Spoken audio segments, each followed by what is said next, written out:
Audio Jungle.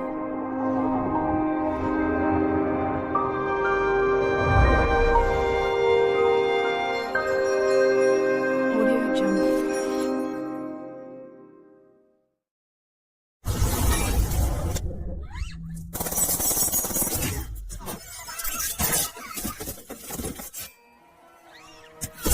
ನಾವಿವತ್ತು ನೋಡ್ತಾ ಇರೋದು ಮಾರ್ವಲ್ ಸಿನಿಮ್ಯಾಟಿಕ್ ಯೂನಿವರ್ಸ್ ನ ಮೊದಲನೇ ಮೂವಿ ಆಗಿರೋ ಐರನ್ ಮ್ಯಾನ್ 1 ಮೂವಿಯನ್ನ. ಒಂದೊಳ್ಳೆ ಕಂಟೆಂಟ್ ಇರೋ ಮೂವಿ ಎಕ್ಸ್ಪ್ಲೇನ್ ಬೇಕು ಅಂದ್ರೆ ಈ ಮೂವಿನ ಕೊನೆವರೆಗೂ ನೋಡ್ತಾ ಹೋಗಿ. ಸರಿ, ತುಂಬಾ ಟೈಮ್ ವೇಸ್ಟ್ ಮಾಡದೆ ಟೋನಿ ಸ್ಟಾರ್ಕ್ ಎಂಬ ಸೈಂಟಿಸ್ಟ್ ಹೇಗೆ ಒಬ್ಬ ಸೂಪರ್ ಹೀರೋ ಆಗಿ ಬದಲಾದ ಅನ್ನೋದನ್ನ ನೋಡ್ಕೊ ಬಂದ್ಬಿಡೋಣ. ಮೂವಿಯ ಮೊದಲ ಸೀನ್ ಅಲ್ಲಿ ತೋರಿಸ್ತಾರೆ US ಮಿಲಿಟರಿ ಅವರು ಒಬ್ಬ ವೆಪನ್ ಡೀಲರ್ ಗೋಸ್ಕರ ಆಫ್ಘಾನಿಸ್ತಾನ ಬಾರ್ಡರ್ ನಲ್ಲಿ ಕಾಯ್ತಾ ಇರ್ತಾರೆ. ಆ ವೆಪನ್ ಡೀಲರ್ ಬೇರೆ ಯಾರು ಅಲ್ಲ, ನಿಮ್ಮೆಲ್ಲರ ಫೇವರೇಟ್ ಆದ ಟೋನಿ ಸ್ಟಾರ್ಕ್. ಟೋನಿ ಸ್ಟಾರ್ಕ್ ಹಾಗೆ US ಮಿಲಿಟರಿ ಅವರು ಯಾಕಪ್ಪ ಇಲ್ಲಿ ಮೀಟ್ ಆಗ್ತಾ ಇದಾರೆ ಅಂದ್ರೆ, ಟೋನಿ ಸ್ಟಾರ್ಕ್ ನ ಕಂಪನಿ ಆದ ಸ್ಟಾರ್ಕ್ ಇಂಡಸ್ಟ್ರಿಯಲ್ಲಿ ಟೋನಿ ಒಂದು ಮಿಸೈಲ್ ಅನ್ನ ಕ್ರಿಯೇಟ್ ಮಾಡಿರ್ತಾನೆ. ಆ ಮಿಸೈಲ್ ನ ಹೆಸರು ಜೆರಿಕೋ ಅಂತ. ಈ ಜೆರಿಕೋ ಮಿಸೈಲ್ ಹೇಗೆ ಕೆಲಸ ಮಾಡುತ್ತೆ, ಎಷ್ಟು ಪವರ್ಫುಲ್ ಅಂತ ಟೆಸ್ಟ್ ಮಾಡೋದಕ್ಕೆ ಇವರು ಆಫ್ಘಾನಿಸ್ತಾನ ಬಾರ್ಡರ್ ಗೆ ಬಂದಿರ್ತಾರೆ. ಟೋನಿ ಆ ಮಿಸೈಲ್ ಅನ್ನು ಲಾಂಚ್ ಮಾಡಿದಾಗ ನಮ್ಗೆ ಗೊತ್ತಾಗುತ್ತೆ ಒಂದೇ ಒಂದು ಜೆರಿಕೋ ಮಿಸೈಲ್ ಇಂದ ಇಡೀ ಒಂದು ದೇಶವನ್ನ ನಾಶ ಮಾಡಬಹುದು ಅಂತ. ಯಾಕೆಂದ್ರೆ ಅದು ಅಷ್ಟು ಪವರ್ ಎಫಿಷಿಯಂಟ್ ಆಗಿರುತ್ತೆ. ಈ ಟೆಸ್ಟ್ ಎಲ್ಲ ಆದ್ಮೇಲೆ ಟೋನಿ ಮಿಲಿಟರಿ ಅವರ ಜೀಪ್ ನಲ್ಲೇ ಅಲ್ಲಿಂದ ಹೋಗ್ತಿರ್ತಾನೆ. ಹೀಗೆ ಅವ್ರು ಹೋಗ್ತಿರ್ಬೇಕಾದ್ರೆ ಒಂದು ಟೆರರಿಸ್ಟ್ ಟೀಮ್ ಮಿಲಿಟರಿ ಅವರ ಮೇಲೆ ಅಟ್ಯಾಕ್ ಮಾಡಿ ಎಲ್ಲಾ ಮಿಲಿಟರಿ ಆಫೀಸರ್ ಅನ್ನ ಕೊಂದು ಹಾಕ್ತಾರೆ. ಟೋನಿ ಅವನ ಪ್ರಾಣನ ಉಳಿಸ್ಕೊಳ್ಳೋದಕ್ಕೆ ಆ ಜೀಪಿನ ಹೊರಗಡೆ ಬಂದು ಒಂದು ಬಂಡೆಯ ಹಿಂದೆ ಬಚ್ಚಿಕೊಂಡು ಕುಂತಿರ್ತಾನೆ. ಆದ್ರೆ ಆಗ ಅವನದ್ದೇ ಕಂಪನಿಯ ಒಂದು ಬಾಂಬ್ ಬಂದು ಅವನ ಪಕ್ಕ ಬೀಳುತ್ತೆ. ಇದರಿಂದ ಅಲ್ಲೊಂದು ದೊಡ್ಡ ಬ್ಲಾಸ್ಟ್ ಆಗಿ ಟೋನಿ ಸ್ಟಾರ್ಕ್ ತುಂಬಾ ಇಂಜುರೀಸ್ ಗಳಾಗ್ತವೆ. ಇಲ್ಲಿಗೆ ಸೀನ್ ಕಟ್ ಆಗಿ 36 ಗಂಟೆಗಳ ಹಿಂದೆ ಏನೇನಾಗಿತ್ತು ಅಂತ ತೋರಿಸ್ತಾ ಹೋಗ್ತಾರೆ. ಟೋನಿ ಸ್ಟಾರ್ಕ್ ನ ತಂದೆ ಹವರ್ಡ್ ಸ್ಟಾರ್ಕ್ ಅವರ ಫ್ರೆಂಡ್ ಆದ ಒಬಡಾ ಸ್ಟೈನ್ ಜೊತೆ ಸೇರಿ ಒಂದು ಕಂಪನಿಯನ್ನ ಸ್ಟಾರ್ಟ್ ಮಾಡ್ತಾರೆ. ಆ ಕಂಪನಿ ಹೆಸರು ಸ್ಟಾರ್ಕ್ ಇಂಡಸ್ಟ್ರಿ ಅಂತ. ಈ ಸ್ಟಾರ್ಕ್ ಇಂಡಸ್ಟ್ರಿಯಲ್ಲಿ ಯುದ್ಧಕ್ಕೆ ಬೇಕಾಗುವಂತ ಮಿಸೈಲ್ ಗಳು, ವೆಪನ್ಸ್ ಗಳನ್ನೆಲ್ಲ ತಯಾರು ಮಾಡ್ತಾರೆ. ಹವರ್ಡ್ ಸ್ಟಾರ್ಕ್ ತೀರ್ಕೊಂಡ್ಮೇಲೆ ಅವರ ಮಗನಾದ ತುಂಬಾನೇ ಇಂಟೆಲಿಜೆಂಟ್ ಹಾಗೆ ತುಂಬಾನೇ ಬುದ್ಧಿವಂತನಾದ ಟೋನಿ ಸ್ಟಾರ್ಕ್ ಇಂಡಸ್ಟ್ರಿಯ ಜವಾಬ್ದಾರಿಯನ್ನ ತಗೊಂಡು ಮುಂದೆ ನಡೆಸ್ಕೊಂಡು ಬಂದಿದ್ದಾನೆ. ಈಗ ಅವನಿಗೆ weapon maker of the year award ಬಂದಿರುತ್ತೆ. ಈ ಅವಾರ್ಡ್ ಅನ್ನ ಕೊಡ್ತಿರೋದು ಬೇರೆ ಯಾರು ಅಲ್ಲ, ಟೋನಿ ಸ್ಟಾರ್ಕ್ ನ ಫ್ರೆಂಡೇ ಆದ ಜಾನ್ ರೋಡ್ಸ್. ಈ ಜಾನ್ ರೋಡ್ಸ್ ಮಿಲಿಟರಿಯ ಹೆಡ್ ಆಗಿರ್ತಾನೆ. ಆದ್ರೆ ಅವಾರ್ಡ್ ಅನ್ನ ತಗೊಳ್ಳೋದಕ್ಕೆ ಟೋನಿ ಸ್ಟಾರ್ಕ್ ಆ ಫಂಕ್ಷನ್ ಗೆ ಬಂದಿರೋದೇ ಇಲ್ಲ. ಆದ್ರಿಂದ ಟೋನಿ ಸ್ಟಾರ್ಕ್ ನ ಪಾರ್ಟ್ನರ್ ಆಗಿರೋ ಒಬಡಾ ಸ್ಟೈನ್ ಬಂದು ಆ ಅವಾರ್ಡ್ ಅನ್ನ ತಗೋತಾನೆ. ಅಂದ್ರೆ ಸ್ಟಾರ್ಕ್ ಇಂಡಸ್ಟ್ರಿಯಲ್ಲಿ ಇವಂದು ಕೂಡ ಶೇರ್ ಇರುತ್ತೆ. ನಂತರ ನಮ್ಗೆ ಟೋನಿ ಸ್ಟಾರ್ಕ್ ಎಲ್ಲಿದ್ದಾನೆ ಅಂತ ತೋರಿಸ್ತಾರೆ. ಟೋನಿ ಸ್ಟಾರ್ಕ್ ಒಂದು ಕೆಸಿನೋಲಿ ಇರ್ತಾನೆ. ಕೆಸಿನೋ ಅಂದ್ರೆ ಜೂಜಾಡೋದಕ್ಕಿರೋ ಒಂದು ಜಾಗ ಅಂತ. ನಂತರ ಅಲ್ಲಿಗೆ ಜಾನ್ ರೋಡ್ಸ್ ಬಂದು ಆ ಅವಾರ್ಡ್ ಅನ್ನ ಟೋನಿ ಸ್ಟಾರ್ಕ್ ಗೆ ಕೊಡ್ತಾನೆ. ಆದ್ರೆ ಟೋನಿ ಸ್ಟಾರ್ಕ್ ಅದನ್ನ ತಗೊಳ್ಳೋದಕ್ಕೆ ಇಷ್ಟ ಇರೋದಿಲ್ಲ. ಅವ್ನು ಹೇಳ್ತಾನೆ, ಈ ಅವಾರ್ಡ್ ಅನ್ನ ಇಟ್ಕೊಳಕ್ಕೆ ನಮ್ಮ ಮನೇಲಿ ಜಾಗನೇ ಇಲ್ಲ, ಎಲ್ಲಿ ಇಟ್ಕೊಳ್ಳಿ ಅಂತ. ಇದ್ರಲ್ಲೇ ನಮ್ಗೆ ಗೊತ್ತಾಗುತ್ತೆ ಟೋನಿ ಸ್ಟಾರ್ಕ್ ಎಷ್ಟು ಆಟಿಟ್ಯೂಡ್ ಇದೆ ಅಂತ. ಟೋನಿ ಆ ಅವಾರ್ಡ್ ಅನ್ನ ಅಲ್ಲೇ ಇದ್ದ ಜನರಿಗೆ ಕೊಟ್ಟು ಅಲ್ಲಿಂದ ಹೊರಗಡೆ ಬರ್ತಾನೆ. ಹೀಗೆ ಅವನು ಹೊರಗಡೆ ಬಂದಿದ ತಕ್ಷಣ ಕ್ರಿಸ್ಟಿನ್ ಎಂಬ ನ್ಯೂಸ್ ರಿಪೋರ್ಟರ್ ಅವನ್ನ ಮೀಟ್ ಮಾಡಿ ಹೇಳ್ತಾಳೆ, ನೀವು ಇಷ್ಟೊಂದು ಡೇಂಜರ್ಸ್ ಆಗಿರೋ ವೆಪನ್ಸ್ ಗಳನ್ನ ತಯಾರಿಸ್ತಿದ್ದೀರಲ್ಲ, ಇದರಿಂದ ನಮ್ಮ ದೇಶಕ್ಕೆ ತೊಂದರೆ ಆಗ್ಬೋದು ಅನ್ನೋ ಭಯ ನಿಮ್ಗಿಲ್ವಾ ಅಂತ. ಆಗ ಟೋನಿ ಹೇಳ್ತಾನೆ, ಇದು ನಮ್ಮ ದೇಶಕ್ಕೆ ತೊಂದರೆ ಆಗ್ಲಿ ಅಂತ ತಯಾರಿಸ್ತಿಲ್ಲ, ಇದರಿಂದ ನಮ್ಮ ದೇಶಕ್ಕೆ ಲಾಭ ಆಗುತ್ತೆ ಅಂತ ತಯಾರಿಸ್ತಿರೋದು. ಯಾಕೆಂದ್ರೆ ಶತ್ರು ದೇಶದವರು ನಮ್ಮ ಮೇಲೆ ಅಟ್ಯಾಕ್ ಮಾಡಿದಾಗ ನಮ್ಮ ಪ್ರಾಣಗಳನ್ನಾದ್ರೂ ಉಳಿಸ್ಕೊಳ್ಳೋದಕ್ಕೆ ವೆಪನ್ಸ್ ಗಳು ಬೇಕೇ ಬೇಕು ಅಂತ. ಇಲ್ಲಿಗೆ ಸೀನ್ ಕಟ್ ಆಗಿ ನೆಕ್ಸ್ಟ್ ಸೀನ್ ಗೆ ಶಿಫ್ಟ್ ಆಗುತ್ತೆ. ಟೋನಿಯ ಅಸಿಸ್ಟೆಂಟ್ ಪೆಪ್ಪರ್ ಪೋರ್ಟ್ಸ್ ಬಂದು ಹೇಳ್ತಾಳೆ, ನೀವು ಜೆರಿಕೋ ಮಿಸೈಲ್ ಅನ್ನ ಟೆಸ್ಟ್ ಮಾಡೋದಕ್ಕೆ ಆಫ್ಘಾನಿಸ್ತಾನ್ಗೆ ಹೋಗ್ಬೇಕು ಅಂತ. ಟೋನಿ ಕೂಡ ಹೋಗ್ತಾನೆ. ಸೀನ್ ಮತ್ತೆ ಪ್ರೆಸೆಂಟ್ ಗೆ ಬರುತ್ತೆ. ಟೋನಿ ಕಣ್ಣನ್ನ ಬಿಟ್ಟಾಗ ಅವನ ಎದೆಯಿಂದ ಒಂದು ಮಷೀನ್ ಬ್ಯಾಟ್ರಿಗೆ ಕನೆಕ್ಟ್ ಆಗಿರುತ್ತೆ. ಅವನೊಂದು ಗುಹೆಲಿರ್ತಾನೆ. ಆಗ ಅಲ್ಲೇ ಇದ್ದ ಒಬ್ಬ ವ್ಯಕ್ತಿನ ಟೋನಿ ಕೇಳ್ತಾನೆ, ಇದು ಯಾವ ಜಾಗ, ನಾನು ಎಲ್ಲಿದ್ದೀನಿ, ನನ್ನ ಎದೆಲ್ ಫಿಕ್ಸ್ ಆಗಿರೋ ಈ ಮಿಷಿನ್ ಯಾವುದು ಅಂತ. ಆಗ ವ್ಯಕ್ತಿ ಹೇಳ್ತಾನೆ, ನಿಮ್ಮನ್ನ ಆಫ್ಘಾನಿಸ್ತಾನ ಟೆರರಿಸ್ಟ್ ಟೀಮ್ ಕಿಡ್ನಾಪ್ ಮಾಡಿದೆ. ಈ ಟೀಮ್ ನ ಹೆಸರು 10 ರಿಂಗ್ಸ್ ಅಂತ. ನಿಮ್ಮ ಬಾಡಿಯಲ್ಲಿ ಫಿಕ್ಸ್ ಮಾಡಿರೋದು ಎಲೆಕ್ಟ್ರೋ ಮ್ಯಾಗ್ನೆಟ್ ಅನ್ನ. ಯಾಕೆಂದ್ರೆ ಆ ಬಾಂಬ್ ಬ್ಲಾಸ್ಟ್ ಆದಾಗ ಆ ಬಾಂಬ್ ನ ಚೂರುಗಳು ನಿಮ್ಮ ಎದೆಯಲ್ಲಿ ಸೇರ್ಕೊಂಡಿದ್ದಾವೆ. ಆ ಬಾಂಬ್ ನ ಚೂರುಗಳೆಲ್ಲ ನಿಮ್ಮ ಹಾರ್ಟ್ ಹತ್ರ ಹೋಗ್ತಿವೆ. ಅದೇನಾದ್ರೂ ನಿಮ್ಮ ಹಾರ್ಟ್ ಹತ್ರ ಹೋದ್ರೆ ನೀವು ಸತ್ತು ಕೂಡ ಹೋಗ್ಬೋದು. ಆದ್ರಿಂದ ಎಲೆಕ್ಟ್ರೋ ಮ್ಯಾಗ್ನೆಟಿಕ್ ವೇವ್ಸ್ ಇಂದ ಅದು ನಿಮ್ಮ ಹಾರ್ಟ್ ಹತ್ರ ಹೋಗದಿರೋ ತರ ಈ ಮಷಿನ್ ತಡಿತಿದೆ ಅಂತಾನೆ. ಹಾಗೆ ವ್ಯಕ್ತಿ ಅವನ ಪರಿಚಯನು ಕೂಡ ಮಾಡ್ಕೊತಾನೆ. ಅವನು ಕೂಡ ಒಬ್ಬ ಸೈಂಟಿಸ್ಟೇ. ಇವನ ಹೆಸರು ಎನ್ಸಿನ್ ಅಂತ. ಆಗ ಅದೇ ಸಮಯಕ್ಕೆ ಅಲ್ಲಿಗೆ ಆ ಟೆರರಿಸ್ಟ್ ಟೀಮ್ ನ ಹೆಡ್ ಬಂದು ಟೋನಿಗೆ ಹೇಳ್ತಾನೆ, ನಿನಗೆ ಗೊತ್ತಿರೋಂಗೆನೆ US ಮಿಲಿಟರಿ ಅವರು ಆಫ್ಘಾನಿಸ್ತಾನ ಬಾರ್ಡರ್ ಅನ್ನ ಕಂಟ್ರೋಲ್ ಮಾಡ್ತಿದ್ದಾರೆ. ಅದಕ್ಕೆ ನಿನ್ನ ಕಂಪನಿಯಲ್ಲಿ ಜೆರಿಕೋ ಮಿಸೈಲ್ ಇದೆಯಲ್ಲ, ಅಂತದ ಮಿಸೈಲ್ ಅನ್ನ ನಮಗೂ ಮಾಡ್ಕೊಡು. ಆ ಮಿಸೈಲ್ ಇಂದ US ಮಿಲಿಟರಿ ಅವರ ಮೇಲೆ ಅಟ್ಯಾಕ್ ಮಾಡಿ ನಿಮ್ಮನ್ನ ನಾವು ಬಿಟ್ಬಿಡ್ತೀವಿ ಅಂತ. ಆದ್ರೆ ಅದಕ್ಕೆ ಟೋನಿ ಒಪ್ಕೊಳ್ಳೋದಿಲ್ಲ. ಆಗ ಟೆರರಿಸ್ಟ್ ಟೀಮ್ ನವರು ಟೋನಿಗೆ ತುಂಬಾನೇ ಹೊಡಿತಾರೆ. ನಂತರ ಅವನನ್ನ ಹೊರಗಡೆ ಕರ್ಕೊಂಡೋಗಿ ಹೇಳ್ತಾರೆ, ನೋಡು, ನಿನ್ನದೇ ಕಂಪನಿಯ ತುಂಬಾ ಮಿಸೈಲ್ಸ್ ಗಳು ನಮ್ಮ ಹತ್ರ ಇವೆ. ನಿನ್ನ ಕಂಪನಿಯಲ್ಲಿ ಸೇಲ್ ಆಗ್ತಾವಲ್ಲ ಮಿಸೈಲ್ಸ್ ಗಳು, ಆ ಮಿಸೈಲ್ಸ್ ಗಳನ್ನ ಬೇರೆಯವರು ನಮ್ಗೆ ತುಂಬಾ ದುಡ್ಡಿಗೆ ಮಾರೋಗ್ತಾರೆ. ನಾವು ಜೆರಿಕೋ ಮಿಸೈಲ್ ಅನ್ನ ಕೂಡ ಹಾಗೆ ತಗೋತಿದ್ವಿ. ಆದ್ರೆ ನೀನು ಜೆರಿಕೋ ಮಿಸೈಲ್ ಅನ್ನ US ಮಿಲಿಟರಿಗೆ ಮಾತ್ರ ಕೊಡ್ಬೇಕು ಅಂತ ಡಿಸೈಡ್ ಮಾಡಿದ್ಯಾ. ನಿನಗೆ ಬೇರೆ ದಾರಿ ಇಲ್ಲ. ನೀನ್ ಜೆರಿಕೋ ಮಿಸೈಲ್ ಅನ್ನ ನಮ್ಗೆ ಮಾಡ್ಕೊಡ್ಲೇಬೇಕು ಅಂದಾಗ ಟೋನಿ ಹಿಂದೆ ಮುಂದೆ ನೋಡ್ತಿರ್ತಾನೆ. ನಂತರ ಟೋನಿ ಸರಿ ಆಯ್ತು, ಜೆರಿಕೋ ಮಿಸೈಲ್ ಅನ್ನ ನಾನು ಮಾಡ್ತೀನಿ ಅಂತ ಒಪ್ಕೋತಾನೆ. ಆ ಗುಹೆ ಒಳಗೆ ಬಂದ್ಮೇಲೆ ಟೋನಿ ಐಸಿನ್ ಗೆ ಹೇಳ್ತಾನೆ, ನಾನು ಜೆರಿಕೋ ಮಿಸೈಲ್ ಅನ್ನ ಇವರಿಗೆ ಮಾಡ್ಕೊಡೋದಕ್ಕೆ ಆಗೋದಿಲ್ಲ, ಇದರಿಂದ ನನ್ನ ದೇಶಕ್ಕೆ ತೊಂದರೆ ಆಗುತ್ತೆ ಅಂತ. ಈ ಕಡೆ ಆ ಟೆರರಿಸ್ಟ್ ಗ್ರೂಪ್ ನವರು ಟೋನಿ ಹಾಗೆ ಐನ್ಸಿನ್ ಜೆರಿಕೋ ಮಿಸೈಲ್ ಅನ್ನ ಮಾಡೋದಕ್ಕೆ ಏನ್ ಕೇಳಿದ್ರು ಕೂಡ ತಂದು ಕೊಡ್ತಿರ್ತಾರೆ. ಇದರಿಂದ ಟೋನಿಗೆ ಒಂದು ಪ್ಲಾನ್ ಬರುತ್ತೆ. ಅದೇನು ಅಂತ ನಿಮ್ಗೆ ಮುಂದೆ ಗೊತ್ತಾಗುತ್ತೆ. ಟೋನಿ ಮೊದಲು ಒಂದು ಆರ್ಕ್ ರಿಯಾಕ್ಟರ್ ಅನ್ನ ತಯಾರು ಮಾಡ್ತಾನೆ. ಈ ಆರ್ಕ್ ರಿಯಾಕ್ಟರ್ ಏನಪ್ಪಾ ಅಂದ್ರೆ ಇದೊಂದು ಬ್ಯಾಟ್ರಿ ತರ ಕೆಲಸ ಮಾಡುತ್ತೆ. ಆದ್ರೆ ಬ್ಯಾಟ್ರಿಗಿಂತ 1000 ಪಟ್ಟು ಹೆಚ್ಚು ಶಕ್ತಿಶಾಲಿ ಆಗಿರುತ್ತೆ. ಈ ಆರ್ಕ್ ರಿಯಾಕ್ಟರ್ ಇಂದ ಯಾವುದೇ ವಸ್ತು ಬೇಕಾದ್ರೂ ಹೆಚ್ಚು ಹೊತ್ತು ಪವರ್ ಸಪ್ಲೈ ಮಾಡಬಹುದು. ಟೋನಿ ಅವನ ಪ್ಲಾನ್ ಅನ್ನ ಐನ್ಸ್ಟೈನ್ ಗೆ ಹೇಳ್ತಾನೆ. ಅದೇನಪ್ಪಾ ಅಂದ್ರೆ ಒಂದು ಬುಲೆಟ್ ಪ್ರೂಫ್ ಆರ್ಮರ್ ಅನ್ನ ಮಾಡ್ಕೊಂಡು ಅದರಿಂದ ಇಲ್ಲಿಂದ ತಪ್ಪಿಸ್ಕೋಬೇಕು ಅಂತ. ಐನ್ಸ್ಟೈನ್ ಟೋನಿಯ ಬ್ರೈನ್ ಪವರ್ ನ ನೋಡಿ ತುಂಬಾನೇ ಶಾಕ್ ಆಗ್ತಾನೆ. ನಂತರ ಐನ್ಸ್ಟೈನ್ ಹಾಗೆ ಟೋನಿ ಆ ಬುಲೆಟ್ ಪ್ರೂಫ್ ಆರ್ಮರ್ ಅನ್ನ ಮಾಡೋದಕ್ಕೆ ಶುರು ಮಾಡ್ತಾರೆ. ಅದಕ್ಕೆ ಬೇಕಾಗಿರೋ ವಸ್ತುಗಳನ್ನೆಲ್ಲ ಆ ಟೆರರಿಸ್ಟ್ ಗ್ರೂಪ್ ನಿಂದಾನೆ ತರಿಸ್ಕೊತಿರ್ತಾರೆ. ಇವರಿಬ್ರು ಬುಲೆಟ್ ಪ್ರೂಫ್ ಆರ್ಮರ್ ಮಾಡ್ತಿರೋದನ್ನ ಟೆರರಿಸ್ಟ್ ಗಳು ಕ್ಯಾಮ್ರಾದಿಂದ ನೋಡ್ತಿರ್ತಾರೆ. ಆದ್ರೆ ಅವರಿಗೆ ಅರ್ಥ ಆಗೋದಿಲ್ಲ. ಇವರು ಜೆರಿಕೋ ಮಿಸೈಲ್ ಅನ್ನ ಮಾಡ್ತಿದ್ದಾರೇನೋ ಅಂತ ಸುಮ್ಮನಾಗ್ತಾರೆ. ಟೋನಿ ಹಾಗೆ ಐನ್ಸ್ಟೈನ್ ಸೇರಿ 90% ಆರ್ಮರ್ ಅನ್ನ ಕಂಪ್ಲೀಟ್ ಮಾಡಿರ್ತಾರೆ. ಆದ್ರೆ ಅವ್ರಿನ್ನೂ ಅದಕ್ಕೆ ಪ್ರೋಗ್ರಾಮ್ ಅನ್ನ ಸೆಟ್ ಮಾಡಿರೋದಿಲ್ಲ. ಅವ್ರ ಪ್ರೋಗ್ರಾಮ್ ಅನ್ನ ಅದಕ್ಕೆ ಸೆಟ್ ಮಾಡ್ತಿರ್ಬೇಕಾದ್ರೆ ಆ ಟೆರರಿಸ್ಟ್ ಟೀಮ್ ನ ಹೆಡ್ ಗೆ ಡೌಟ್ ಬಂದ್ಬಿಡುತ್ತೆ, ಇವರು ಜೆರಿಕೋ ಮಿಸೈಲ್ ಅನ್ನ ಮಾಡ್ತಿಲ್ಲ, ಬೇರೆ ಏನೋ ಮಾಡ್ತಿದ್ದಾರೆ ಅಂತ. ಆದ್ರಿಂದ ಅವನ ಜನರನ್ನ ಟೋನಿ ಸ್ಟಾರ್ಕ್ ಹಾಗೆ ಐನ್ಸ್ಟೈನ್ ಇದ್ದ ಜಾಗಕ್ಕೆ ಕಳಿಸಿದಾಗ ಅಲ್ಲೊಂದು ಬ್ಲಾಸ್ಟ್ ಆಗುತ್ತೆ. ಯಾಕೆಂದ್ರೆ ಆ ಡೋರ್ ಹತ್ರ ಟೋನಿ ಸ್ಟಾರ್ಕ್ ಒಂದು ಬಾಂಬ್ ಅನ್ನ ಇಟ್ಟಿರ್ತಾನೆ. ಆ ಬುಲೆಟ್ ಪ್ರೂಫ್ ಆರ್ಮರ್ ಕಂಪ್ಲೀಟ್ ಆಗೋದಕ್ಕೆ ಪ್ರೋಗ್ರಾಮ್ ಅನ್ನ ಅದಕ್ಕೆ ಸೆಟ್ ಮಾಡ್ತಿರ್ತಾರೆ. ಆದ್ರೆ ಅಷ್ಟೊತ್ತಿಗೆ ಅಲ್ಲಿಗೆ ಟೆರರಿಸ್ಟ್ ಗಳು ಬರ್ತಿರ್ತಾರೆ. ಆದ್ರಿಂದ ಐನ್ಸ್ಟೈನ್ ಗನ್ನ ತಗೊಂಡು ಅವರನ್ನ ನಾನು ತಡಿತೀನಿ, ಅಷ್ಟರಲ್ಲಿ ಇದು ಕಂಪ್ಲೀಟ್ ಆಗುತ್ತೆ ಅಂತ ಹೋಗ್ತಾನೆ. ಆದ್ರೆ ಅಲ್ಲಿ ತುಂಬಾನೇ ಟೆರರಿಸ್ಟ್ ಗಳಿರ್ತಾರೆ. ಈ ಕಡೆ ಟೋನಿ ಸ್ಟಾರ್ಕ್ ಇದ್ದ ಆ ಬುಲೆಟ್ ಪ್ರೂಫ್ ಆರ್ಮರ್ ಗೆ ಪ್ರೋಗ್ರಾಮ್ 100% ಅಪ್ಲೋಡ್ ಆಗುತ್ತೆ. ನಂತರ ಟೋನಿ ಆ ಆರ್ಮರ್ ಅನ್ನ ಹಾಕೊಂಡು ಎಲ್ಲಾ ಟೆರರಿಸ್ಟ್ ಗಳನ್ನ ಕೊಲ್ತಾ ಹೋಗ್ತಾನೆ. ಟೋನಿ ಎನ್ಸಿನ ಹೊಡ್ಕೊಂಡು ಹೊರಗಡೆ ಬಂದಾಗ ಅವನು ನೋಡ್ತಾನೆ ಟೆರರಿಸ್ಟ್ ಗಳು ಶೂಟ್ ಮಾಡಿ ಅವನನ್ನ ಕೊಂದು ಹಾಕ್ಬಿಟ್ಟಿರ್ತಾರೆ. ಟೋನಿ ಆ ಟೆರರಿಸ್ಟ್ ಗ್ರೂಪ್ ನ ಆ ಜಾಗವನ್ನೆಲ್ಲ ಸಂಪೂರ್ಣವಾಗಿ ನಾಶ ಮಾಡ್ತಾನೆ. ಹಾಗೆ ಅವನ ಕಂಪನಿಯ ಎಲ್ಲಾ ಮಿಸೈಲ್ ಗಳನ್ನು ಕೂಡ ನಾಶ ಮಾಡ್ತಾನೆ. ಆ ಮಿಸೈಲ್ಸ್ ಗಳು ಟೆರರಿಸ್ಟ್ ಕೈಗೆ ಸಿಕ್ಕಿ ಮಿಸ್ಯೂಸ್ ಆಗದೆ ಇರ್ಲಿ ಅಂತ. ನಂತರ ಅದೇ ಆರ್ಮರ್ ನ ಸಹಾಯದಿಂದ ಅಲ್ಲಿಂದ ಹಾರಿ ಒಂದು ಡೆಸರ್ಟ್ ಗೆ ಬಂದು ಬೀಳ್ತಾನೆ. ಅದೇ ಸಮಯಕ್ಕೆ ಟೋನಿ ಸ್ಟಾರ್ಕ್ ನ ಹುಡುಕ್ತಿದ್ದ ಮಿಲಿಟರಿ ಅವರಿಗೆ ಟೋನಿ ಕಾಣ್ತಾನೆ. ಅಲ್ಲಿಂದ ಟೋನಿನ ಕಾಪಾಡ್ಕೊಂಡು ಅವರು ಕರ್ಕೊಂಡು ಹೋಗ್ತಾರೆ. ಟೋನಿಯ ಜೀವ ಉಳಿದಿರೋದ್ರಿಂದ ಪೆಪ್ಪರ್ ಪಾಟ್ಸ್ ತುಂಬಾನೇ ಸಂತೋಷ ಪಡ್ತಾಳೆ. ಟೋನಿ ಪೆಪ್ಪರ್ ಪಾಟ್ಸ್ ಗೆ ಒಂದು ಪ್ರೆಸ್ ಕಾನ್ಫರೆನ್ಸ್ ನ ಅರೇಂಜ್ ಮಾಡೋದಕ್ಕೆ ಹೇಳ್ತಾನೆ. ಅದಕ್ಕೆ ಅವಳು ಕೂಡ ಸರಿ ಅಂತ ಹೇಳಿ ಅದಕ್ಕೆ ಬೇಕಾಗಿರೋ ಎಲ್ಲಾ ಅರೇಂಜ್ಮೆಂಟ್ ಅನ್ನ ಮಾಡಿಸ್ತಾಳೆ. ಟೋನಿ ಪ್ರೆಸ್ ಕಾನ್ಫರೆನ್ಸ್ ನ ಅಟೆಂಡ್ ಮಾಡಕ್ ಹೋದಾಗ ಅವನನ್ನ ಒಬಾಡಾ ಸ್ಟೈನ್ ವೆಲ್ಕಮ್ ಮಾಡ್ತಾನೆ. ಆ ಪ್ರೆಸ್ ಕಾನ್ಫರೆನ್ಸ್ ಅಲ್ಲಿ ಪೆಪ್ಪರ್ ಪಾಟ್ಸ್ ನಿಂತಿದ್ದಾಗ ಅವಳ ಬಳಿಗೆ ಏಜೆಂಟ್ ಆದ ಕೋಲ್ಸನ್ ಬರ್ತಾನೆ. ಈ ಕೋಲ್ಸನ್ ಬೇರೆ ಯಾರು ಅಲ್ಲ, ನಿಕ್ ಫ್ಯೂರಿಯ ಶೀಲ್ಡ್ ಅಂತ ಏಜೆನ್ಸಿ ಇರುತ್ತಲ್ಲ ಅದರಲ್ಲಿ ಕೆಲಸ ಮಾಡೋ ಒಬ್ಬ ಏಜೆಂಟ್. ಕೋಲ್ಸನ್ ಅವಳಿಗೆ ಹೇಳ್ತಾನೆ, ನಾನು ಶೀಲ್ಡ್ ಏಜೆನ್ಸಿಯಿಂದ ಬಂದಿರೋದು, ನಾನು ಟೋನಿ ಸ್ಟಾರ್ಕ್ ಅನ್ನ ಮೀಟ್ ಮಾಡ್ಬೇಕು, ಹಾಗೆ ಇಂಟರ್ವ್ಯೂ ಮಾಡ್ಬೇಕು, ಅದಕ್ಕೆ ನೀವು ಅಪಾಯಿಂಟ್ಮೆಂಟ್ ಕೊಡ್ತೀರಾ ಅಂತ ಅಂದಾಗ ಪೆಪ್ಪರ್ ಪಾಟ್ಸ್ ಅವನಿಗೆ ಹೇಳ್ತಾಳೆ, ನೋಡ್ತೀನಿ, ಟೋನಿ ಅವರನ್ನ ಕೇಳಿ ನಿಮ್ಮ ಅಪಾಯಿಂಟ್ಮೆಂಟ್ ಅನ್ನ ಫಿಕ್ಸ್ ಮಾಡ್ತೀನಿ ಅಂತ. ಟೋನಿ ಆ ಪ್ರೆಸ್ ಕಾನ್ಫರೆನ್ಸ್ ಗೆ ಹೋದ್ಮೇಲೆ ಅಲ್ಲಿದ್ದ ರಿಪೋರ್ಟರ್ಸ್ ಗಳೆಲ್ಲ ಅವನನ್ನ ಕೇಳೋದಕ್ಕೆ ಶುರು ಮಾಡ್ತಾರೆ. ನಿಮ್ಮನ್ನ ಕಿಡ್ನಾಪ್ ಮಾಡಿದವ್ರು ಯಾರು, ನಿಮ್ಮನ್ನ ಯಾಕೆ ಕಿಡ್ನಾಪ್ ಮಾಡಿದ್ರು ಅಂತ. ಟೋನಿ ಅಲ್ಲೇ ಕೆಳಗೆ ಕೂತ್ಕೊಂಡು ಎಲ್ಲರಿಗೂ ಹೇಳ್ತಾನೆ, ನನ್ನನ್ನ ಕಿಡ್ನಾಪ್ ಮಾಡಿದ್ದು ಆಫ್ಘಾನಿಸ್ತಾನ್ ನ ಟೆರರಿಸ್ಟ್ ಗಳು. ಇಲ್ಲಿ ವಿಚಿತ್ರವಾದ ವಿಷಯ ಏನಪ್ಪಾ ಅಂದ್ರೆ ಆ ಟೆರರಿಸ್ಟ್ ಗಳ ಹತ್ರ ನನ್ನ ಕಂಪನಿಯದ್ದೇ ಆದ ಬಾಂಬ್ಸ್ ಗಳು ಮಿಸೈಲ್ಸ್ ಗಳೆಲ್ಲ ಇವೆ. ನನಗೆ ಗೊತ್ತಿಲ್ಲ ಆ ವೆಪನ್ ಗಳೆಲ್ಲ ಅವ್ರ ಹತ್ರ ಹೇಗೆ ಹೋಯ್ತು ಅಂತ. ಆದ್ರೆ ನನ್ನ ಕಂಪನಿಯಲ್ಲಿ ವೆಪನ್ ಗಳನ್ನ ತಯಾರು ಮಾಡ್ತಿದ್ದು ಒಂದೇ ಕಾರಣಕ್ಕೆ, ಇದರಿಂದ ನನ್ನ ದೇಶಕ್ಕೆ ಏನಾದ್ರೂ ಒಳ್ಳೇದಾಗ್ಲಿ ಅಂತ.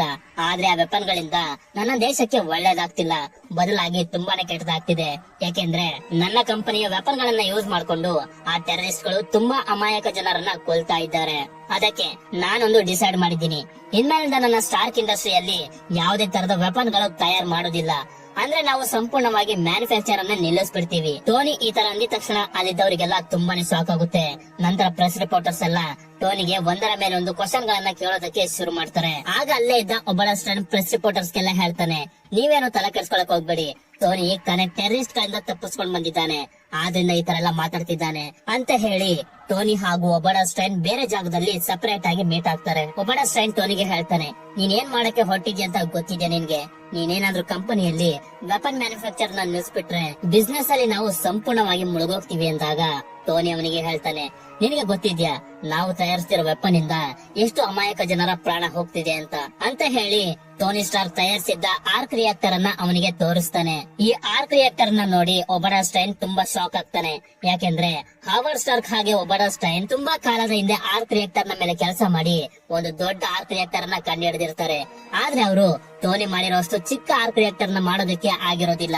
ನಂತರ ಟೋನಿ ಅಲ್ಲಿಂದ ಮನೆಗೆ ಹೋಗ್ತಾನೆ. ಈ ಕಡೆ ಟಿವಿಯಲ್ಲಿ ಸ್ಟಾರ್ಕ್ ಇಂಡಸ್ಟ್ರಿಯ ಶೇರ್ಗಳು ಹೇಗೆ ಬಿದ್ದೋಗ್ತಿವೆ ಅಂತ ಎಕ್ಸ್ಪ್ಲೇನ್ ಮಾಡ್ತಿರ್ತಾರೆ. ಇದನ್ನ ಪೆಪ್ಪರ್ ಪಾಟ್ಸ್ ನೋಡ್ತಿರ್ಬೇಕಾದ್ರೆ ಟೋನಿ ಅವಳಿಗೆ ಕಾಲ್ ಮಾಡಿ ಬೇಸ್ಮೆಂಟ್ ಗೆ ಬರೋದಕ್ಕೆ ಹೇಳ್ತಾನೆ. ಪೆಪ್ಪರ್ ಪಾಟ್ಸ್ ಅಲ್ಲಿಗೆ ಬಂದಾಗ ಟೋನಿ ಅವಳ ಕೈಯಿಂದ ಅವನ ಆರ್ಕ್ ರಿಯಾಕ್ಟರ್ ಅನ್ನ ಚೇಂಜ್ ಮಾಡಿಸ್ತಾನೆ. ಯಾಕೆಂದ್ರೆ ಅವನ ಹಳೆಯ ಆರ್ಕ್ ರಿಯಾಕ್ಟರ್ ಶಾಕ್ ಸರ್ಕ್ಯೂಟ್ ಆಗ್ಬಿಟ್ಟಿರುತ್ತೆ. ಆರ್ಕ್ ರಿಯಾಕ್ಟರ್ ಅನ್ನ ಸಕ್ಸಸ್ಫುಲ್ ಆಗಿ ಚೇಂಜ್ ಮಾಡಿದ್ಮೇಲೆ ಪೆಪ್ಪರ್ ಪಾಟ್ಸ್ ಆ ಹಳೆಯ ಆರ್ಕ್ ರಿಯಾಕ್ಟರ್ ನ ಏನ್ ಮಾಡೋದು ಅಂತ ಕೇಳ್ತಾಳೆ. ಆಗ ಟೋನಿ ಹೇಳ್ತಾನೆ, ಅದನ್ನ ಬಿಸಾಕ್ಬಿಡು, ಯಾಕೆಂದ್ರೆ ನಾನು ಹಳೆಯ ವಸ್ತುಗಳನ್ನ ಇಟ್ಕೊಳಕ್ಕೆ ಇಷ್ಟ ಪಡಲ್ಲ ಅಂತ. ನಂತರ ಟೋನಿ ಅವನ ಫ್ರೆಂಡ್ ಆದ ಜಾನ್ ರೋಡ್ಸ್ ಹತ್ರ ಬಂದಿರ್ತಾನೆ. ಯಾಕೆಂದ್ರೆ ಟೋನಿ ಒಂದು ಪ್ರಾಜೆಕ್ಟ್ ಅನ್ನ ಮಾಡ್ತಿರ್ತಾನೆ. ಆ ಪ್ರಾಜೆಕ್ಟ್ ಗೆ ಸಹಾಯ ಮಾಡೋದಕ್ಕೆ ಜಾನ್ ರೋಡ್ಸ್ ನ ಸಹಾಯ ಕೇಳೋದಕ್ಕೆ ಬಂದಿರ್ತಾನೆ. ಆದ್ರೆ ಜಾನ್ ರೋಡ್ಸ್ ಅವನ ಮಾತನ್ನೇ ಕೇಳೋದಿಲ್ಲ. ನೀನು ಯಾವ ಪ್ರಾಜೆಕ್ಟ್ ಮಾಡ್ಬೇಡ, ಹಾಗೆ ನನಗೆ ಏನು ಕೂಡ ಹೇಳ್ಬೇಡ, ಮೊದ್ಲು ನೀನು ರೆಸ್ಟ್ ಅನ್ನ ಮಾಡು ಅಂತ ಹೇಳ್ತಾನೆ. ಆಗ ಟೋನಿ ಈ ಪ್ರಾಜೆಕ್ಟ್ ಅನ್ನ ಯಾರಿಗೂ ಹೇಳದೆ ಸೀಕ್ರೆಟ್ ಆಗಿ ಮಾಡೋದು ಒಳ್ಳೇದಂತ ಹೇಳಿ ಮನೆಗೆ ಬರ್ತಾನೆ. ಟೋನಿ ಮಾಡ್ತಿರೋ ಆ ಪ್ರಾಜೆಕ್ಟ್ ಬೇರೇನೂ ಅಲ್ಲ, ಟೆರರಿಸ್ಟ್ ಗಳಿಂದ ತಪ್ಪಿಸ್ಕೊಳಕ್ಕೆ ಬುಲೆಟ್ ಪ್ರೂಫ್ ಆರ್ಮರ್ ಅನ್ನ ಮಾಡಿರ್ತಾನಲ್ಲ, ಅದೇ ತರದ ಮತ್ತೊಂದು ಆರ್ಮರ್ ಅನ್ನ ಮಾಡ್ಬೇಕು ಅಂತ ಅನ್ಕೊಂಡಿರ್ತಾನೆ. ಟೋನಿ ಆರ್ಮರ್ ಅನ್ನ ಮಾಡೋದಕ್ಕೆ ಶುರು ಮಾಡ್ತಾನೆ. ಆ ಆರ್ಮರ್ ಗೆ ಮಾರ್ಕ್ 2 ಅಂತ ಹೆಸರನ್ನು ಕೂಡ ಇಡ್ತಾನೆ. ಈ ಕಡೆ ಮರುಭೂಮಿಯಲ್ಲಿ ಆ ಟೆರರಿಸ್ಟ್ ಗ್ರೂಪ್ ಗೆ ಟೋನಿ ತಯಾರಿಸಿದ್ದ ಆರ್ಮರ್ ನ ಪಾರ್ಟ್ ಗಳು ಸಿಗ್ತವೆ. ಟೋನಿ ಮೊದ್ಲು ಆರ್ಮರ್ ನ ಕಾಲಿನ ಭಾಗದ ಮೇಲೆ ವರ್ಕ್ ಮಾಡೋದಕ್ಕೆ ಶುರು ಮಾಡ್ತಾನೆ. ಯಾಕೆಂದ್ರೆ ಅವನು ಮಾಡ್ತಿರೋ ಮಾರ್ಕ್ 2 ಆರ್ಮರ್ ಒಂದು ಫ್ಲೈಟ್ ರೀತಿ ಹಾರಬೇಕು ಅಂತ ಅವನು ಅನ್ಕೊಂಡಿರ್ತಾನೆ. ಟೋನಿಯ ಎದೆಯಲ್ಲಿದೆಯಲ್ಲ ಆರ್ಕ್ ರಿಯಾಕ್ಟರ್, ಅದರ 10% ಎನರ್ಜಿಯಿಂದ ಹಾರೋದಕ್ಕೆ ಟ್ರೈ ಮಾಡ್ತಾನೆ. ಆದ್ರೆ 10% ಎನರ್ಜಿನು ಎಷ್ಟು ಪವರ್ಫುಲ್ ಆಗಿರುತ್ತೆ ಅಂದ್ರೆ ಟೋನಿನೇ ಅದು ಎತ್ತಿ ಎಡ್ಸ್ಬಿಡುತ್ತೆ.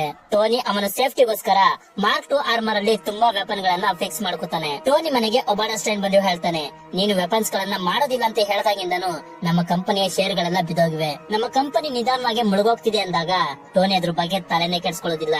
ಯಾಕೆಂದ್ರೆ ನಿಮ್ಗೆ ಗೊತ್ತಿರ್ಬೋದು, ಟೋನಿ ಸ್ಟಾರ್ಕ್ ಒಬ್ಬ ಅತ್ಯಂತ ಶ್ರೀಮಂತ ವ್ಯಕ್ತಿ.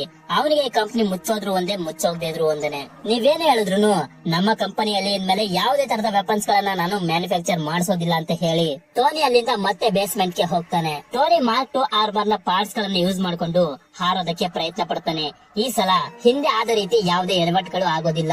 ಟೋನಿ ನಿಧಾನವಾಗಿ ಹಾರೋದನ್ನ ಕಲ್ತ್ಕೋತಾನೆ. ಮುಂದಿನ ಸೀನ್ ನಲ್ಲಿ ನಮ್ಗೆ ತೋರಿಸ್ತಾರೆ, ಟೋನಿ ಸ್ಟಾರ್ಕ್ ಮಾರ್ಕ್ 2 ಆರ್ಮರ್ ನ ಹಾಕೊಂಡು ಅದನ್ನ ಟೆಸ್ಟ್ ಮಾಡೋದಕ್ಕೆ ಶುರು ಮಾಡ್ತಾನೆ. ಟೋನಿ ಮಾರ್ಕ್ 2 ನ ಸಹಾಯದಿಂದ ಆಕಾಶದಲ್ಲೆಲ್ಲ ಹಾರಾಡ್ತಾನೆ. ಅವನು ತುಂಬಾನೇ ಎಂಜಾಯ್ ಮಾಡ್ತಾನೆ. ಈ ಮಾರ್ಕ್ 2 ಎಷ್ಟು ಪವರ್ಫುಲ್ ಆಗಿದೆ, ಎಲ್ಲಿಯವರೆಗೂ ಹಾರುತ್ತೆ ಅಂತ ತಿಳ್ಕೊಳ್ಳೋದಕ್ಕೆ ಟೋನಿ ಚಂದ್ರನ ಕಡೆಗೆ ಹಾರ್ಕೊಂಡು ಹೋಗ್ತಿರ್ತಾನೆ. ಆದ್ರೆ ಭೂಮಿಯ ಸರ್ಫೇಸ್ ಅನ್ನ ಬಿಟ್ಟು ಹೋಗ್ತಿದ್ದಂಗೆನೆ ಮಾರ್ಕ್ 2 ಆರ್ಮರ್ ಸಂಪೂರ್ಣವಾಗಿ ಫ್ರೀಸ್ ಆಗೋಗುತ್ತೆ. ಆರ್ಮರ್ ಬಿದ್ದೋಗ್ತಿದ್ರು ಟೋನಿ ಹೇಗೋ ಸಂಭಾಳಿಸಿ ಮತ್ತೆ ಬೇಸ್ಮೆಂಟ್ ಗೆ ಬಂದು ಬೀಳ್ತಾನೆ. ನಂತರ ಟೋನಿ ಟೇಬಲ್ ಮೇಲಿರೋ ಒಂದು ಪಾರ್ಸಲ್ ಅನ್ನ ನೋಡ್ತಾನೆ. ಆ ಪಾರ್ಸಲ್ ನ ಇಕ್ಕಿರೋದು ಪೆಪ್ಪರ್ ಪಾಟ್ಸ್. ಅದ್ರೊಳಗಡೆ ಏನಿದ್ಯಪ್ಪ ಅಂತ ಟೋನಿ ಅದನ್ನ ತೆಗೆದು ನೋಡಿದ್ರೆ ಟೋನಿಗೆ ತುಂಬಾನೇ ಸಂತೋಷ ಆಗೋಗುತ್ತೆ. ಯಾಕೆಂದ್ರೆ ಟೋನಿ ಬಿಸಾಕ್ಬಿಡು ಅಂತ ಕೊಟ್ಟಿದ್ದ ಆರ್ಕ್ ರಿಯಾಕ್ಟರ್ ನ ಪೆಪ್ಪರ್ ಪಾಟ್ಸ್ ಫ್ರೇಮ್ ಮಾಡಿಸಿ ಮತ್ತೆ ಅವನಿಗೆ ಗಿಫ್ಟ್ ಆಗಿ ಕೊಟ್ಟಿರ್ತಾಳೆ. ಟೋನಿ ಈಗ ಬದುಕಿರೋದೇ ಆ ಆರ್ಕ್ ರಿಯಾಕ್ಟರ್ ಇಂದ ಅಂತ ಈ ರೀತಿ ಪೆಪ್ಪರ್ ಪಾಟ್ಸ್ ಮಾಡಿರ್ತಾಳೆ. ಈ ಕಡೆ ಟೆರರಿಸ್ಟ್ ಟೀಮ್ ಗೆ ಟೋನಿ ಮೊದಲು ತಯಾರಿಸಿರ್ತಾನಲ್ಲ ಬುಲೆಟ್ ಪ್ರೂಫ್ ಆರ್ಮರ್, ಅದ್ರ ಎಲ್ಲಾ ಪಾರ್ಟ್ಸ್ ಗಳು ಸಿಕ್ಕಿರುತ್ತೆ. ಆ ಎಲ್ಲಾ ಪಾರ್ಟ್ ಗಳನ್ನ ಒಂದು ಕಡೆ ಜೋಡಿಸಿ ಅದು ಯಾವ ತರ ಕೆಲಸ ಮಾಡುತ್ತೆ ಅಂತ ಈ ಟೆರರಿಸ್ಟ್ ಟೀಮ್ ಅವರು ತಿಳ್ಕೊತಾರೆ. ಈ ಕಡೆ ಟೋನಿ ಸ್ಟಾರ್ಕ್ ಮಾರ್ಕ್ 2 ನ ಬಗ್ಗೆ ತುಂಬಾನೇ ತಲೆ ಕೆಡಿಸ್ಕೊಂಡಿರ್ತಾನೆ. ಯಾಕೆಂದ್ರೆ ಅದು ಭೂಮಿಯ ಸರ್ಫೇಸ್ ಅನ್ನ ಟಚ್ ಮಾಡ್ತಿದ್ದಂಗೆನೆ ಸಂಪೂರ್ಣವಾಗಿ ಫ್ರೀಸ್ ಆಗೋಗ್ತಿದೆ ಅಂತ. ಅದಕ್ಕೆ ಟೋನಿ ಒಂದು ಸೊಲ್ಯೂಷನ್ ಕೂಡ ಹುಡುಕ್ತಾನೆ. ಅದೇನಪ್ಪಾ ಅಂದ್ರೆ ಗೋಲ್ಡ್ ಮತ್ತೆ ಟೈಟಾನಿಯಂ ಮೆಟಲ್ ಗಳನ್ನ ಮಿಕ್ಸ್ ಮಾಡಿ ಸೂಟ್ ನ ಮಾಡಿದ್ರೆ ಅದು ಫ್ರೀಸ್ ಆಗೋದಿಲ್ಲ ಅಂತ. ಈಗ ಟೋನಿ ಟೈಟಾನಿಯಂ ಹಾಗೆ ಗೋಲ್ಡ್ ಅನ್ನ ಮಿಕ್ಸ್ ಮಾಡಿರೋ ಮತ್ತೊಂದು ಸೂಟ್ ಅನ್ನ ತಯಾರಿಸ್ತಾನೆ. ಇದಕ್ಕೆ ಅವನು ಮಾರ್ಕ್ 3 ಅಂತ ಹೆಸರನ್ನು ಇಡ್ತಾನೆ. ಟೋನಿ ಆರ್ಮರ್ ಅನ್ನ red and gold colour combination ಅಲ್ಲಿ ಇಟ್ಟಿರ್ತಾನೆ.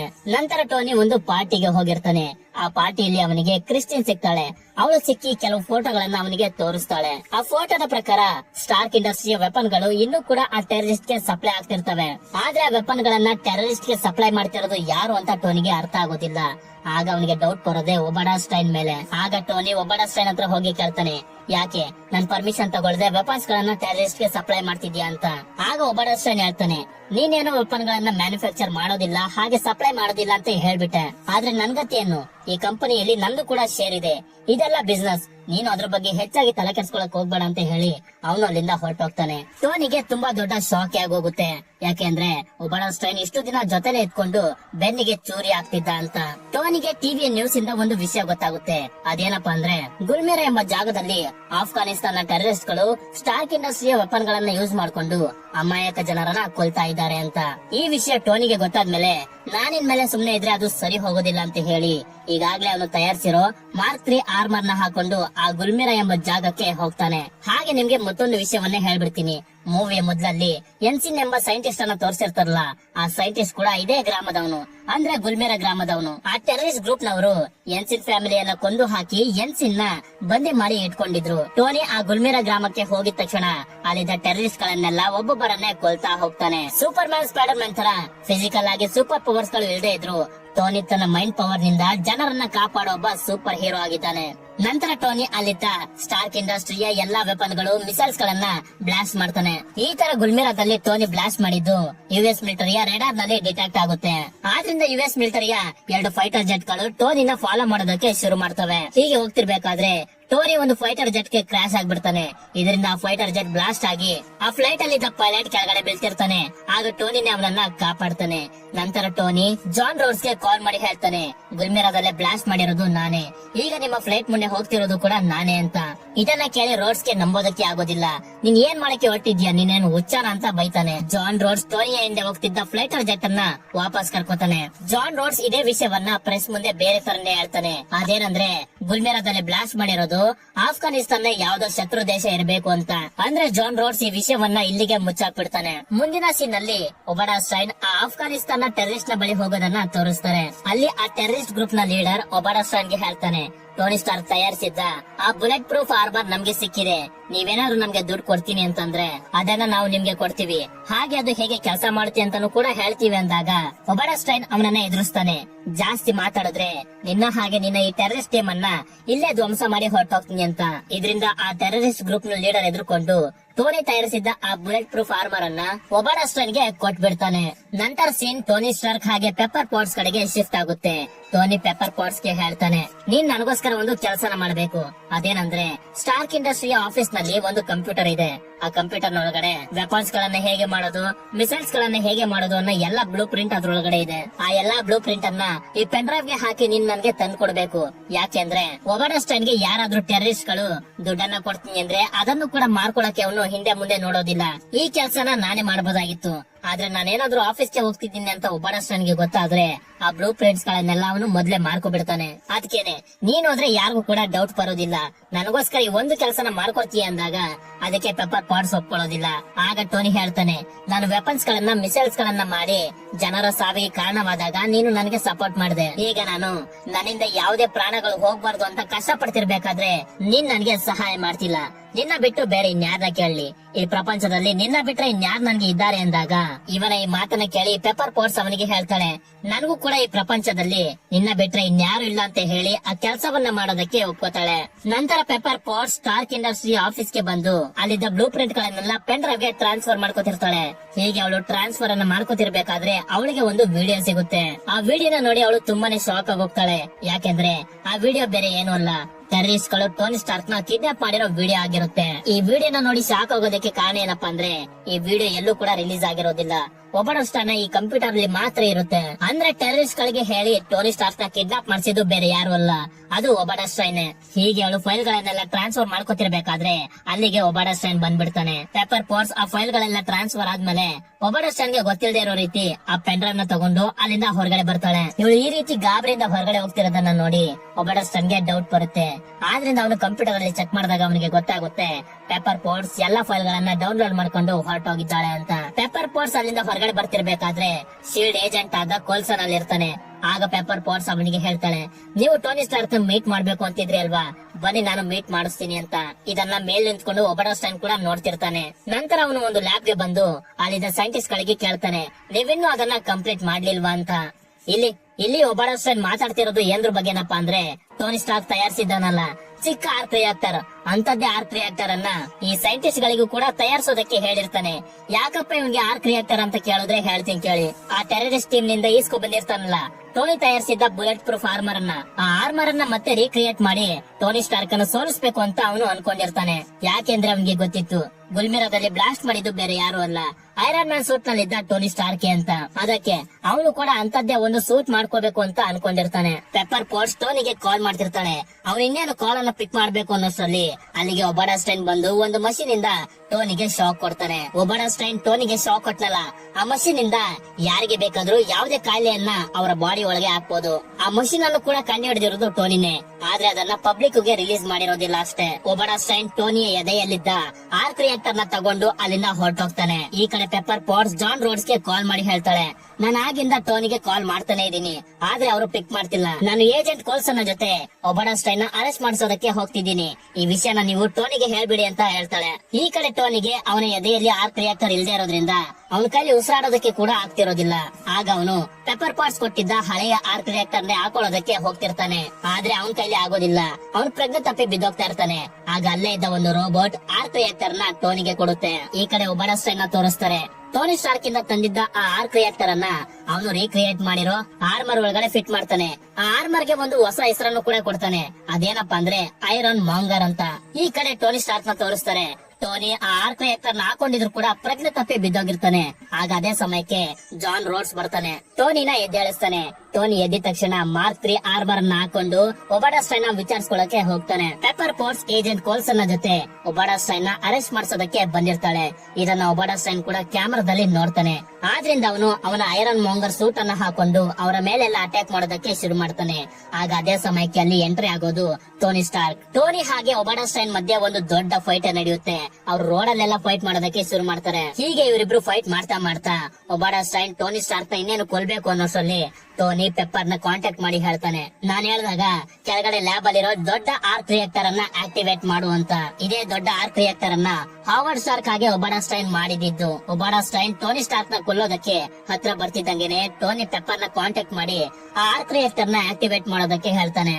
ಪೆಪ್ಪರ್ ಪೋರ್ಸ್ ಆ ದೊಡ್ಡ ಆರ್ಕ್ ರಿಯಾಕ್ಟರ್ ನ ಆಕ್ಟಿವೇಟ್ ಮಾಡಿದಾಗ ಅದ್ರಲ್ಲಿದ್ದ ಎನರ್ಜಿ ಎಲ್ಲ ಹೊರಗಡೆ ಬಂದ್ಬಿಡುತ್ತೆ. ಆ ಎನರ್ಜಿಗೆ ಸಿಕ್ಕಿ ಒಬಾಡ ಸ್ಟೈನ್ ಕೂಡ ಸತ್ತು ಹೋಗ್ತಾನೆ. ಹಾಗೆ ಅವನ ಸೂಟ್ ಕೂಡ ನಾಶವಾಗಿ ಹೋಗುತ್ತೆ. ಆದ್ರೆ ಇಲ್ಲಿ ಖುಷಿ ಪಡೋ ವಿಷಯ ಏನಪ್ಪಾ ಅಂದ್ರೆ ಟೋನಿ ಸ್ಟಾರ್ಕ್ ಆ ಎನರ್ಜಿಯಿಂದ ಹೇಗೋ ಮಾಡಿ ಬಚಾವಾಗಿರ್ತಾನೆ. ಇಲ್ಲಿಗೆ ಒಬಾಡ ಸ್ಟೈನ್ ನ ಕತೆ ಮುಗೀತು. ನಂತರ ಮೂವಿಯ ಕೊನೆಯ ಸೀನ್ ಅನ್ನ ತೋರಿಸ್ತಾರೆ. ಟೋನಿ ಪ್ರೆಸ್ ಕಾನ್ಫರೆನ್ಸ್ ಗೆ ರೆಡಿ ಆಗ್ತಿರ್ಬೇಕಾದ್ರೆ ಅಲ್ಲಿಗೆ ಏಜೆಂಟ್ ಕೋಲ್ಸನ್ ಬಂದು ಒಂದು ಪೇಪರ್ ಅನ್ನ ಕೊಡ್ತಾನೆ. ಆ ಪೇಪರ್ ಅಲ್ಲಿ ಟೋನಿ ಪ್ರೆಸ್ ಕಾನ್ಫರೆನ್ಸ್ ಅಲ್ಲಿ ಏನೇನ್ ಮಾತಾಡ್ಬೇಕು ಅಂತ ಇರುತ್ತೆ. ಅದ್ರಲ್ಲಿ ಒಂದು ವಿಷಯನ ಮೆನ್ಷನ್ ಮಾಡಿರ್ತಾರೆ, ಅದೇನಪ್ಪಾ ಅಂದ್ರೆ ಟೋನಿನ ಐರನ್ ಮ್ಯಾನ್ ಅಂತ ಎಲ್ಲೂ ಕೂಡ ಹೇಳ್ಕೋಬಾರ್ದು ಅಂತ. ಮತ್ತೊಂದು ವಿಷಯ ಹೇಳೋದನ್ನ ಮರ್ತೆ, ಐರನ್ ಮ್ಯಾನ್ ಅನ್ನೋ ಹೆಸರನ್ನ ಟೋನಿ ಅವನಾಗಿ ಅವನು ಇಟ್ಕೊಂಡಿಲ್ಲ, ಜನರು ಅವನಿಗೆ ಕೊಟ್ಟಿರ್ತಾರೆ. ಟೋನಿ ಪ್ರೆಸ್ ಕಾನ್ಫರೆನ್ಸ್ ಅನ್ನ ಎಂಟರ್ ಆಗಿದ ತಕ್ಷಣ ಡೈರೆಕ್ಟ್ ಆಗಿ ಒಂದೇ ಮಾತನ್ನ ಹೇಳ್ತಾನೆ, ಅದೇನಂದ್ರೆ ಐ ಆಮ್ ಐರನ್ ಮ್ಯಾನ್ ಅಂತ. ಇಲ್ಲಿಗೆ ಈ ಮೂವಿ ಎಂಡ್ ಆಗುತ್ತೆ. ಮೂವಿಯ ಪೋಸ್ಟ್ ಕ್ರೆಡಿಟ್ ಸೀನ್ ಅಲ್ಲಿ ತೋರಿಸ್ತಾರೆ, ನಿಕ್ ಫ್ಯೂರಿ ಟೋನಿ ಸ್ಟಾರ್ಕ್ ಹತ್ರ ಬಂದು, ನಾನು ನಿನ್ನ ಹತ್ರ ಅವೆಂಜರ್ಸ್ ಇನಿಷಿಯೇಟಿವ್ ಬಗ್ಗೆ ಮಾತಾಡ್ಬೇಕು ಅಂತ. ನಿಕ್ ಫ್ಯೂರಿ ಮಾತಾಡ್ತಿರೋದು ಬೇರೆ ಯಾವ್ದ್ರ ಬಗ್ಗೆನೂ ಅಲ್ಲ, ಅವೆಂಜರ್ಸ್ 1 ಮೂವಿಯ ಬಗ್ಗೆ. ಸಿಗೋಣ ನೆಕ್ಸ್ಟ್ ವಿಡಿಯೋದಲ್ಲಿ. Until then take care, bye ಬಾಯ್.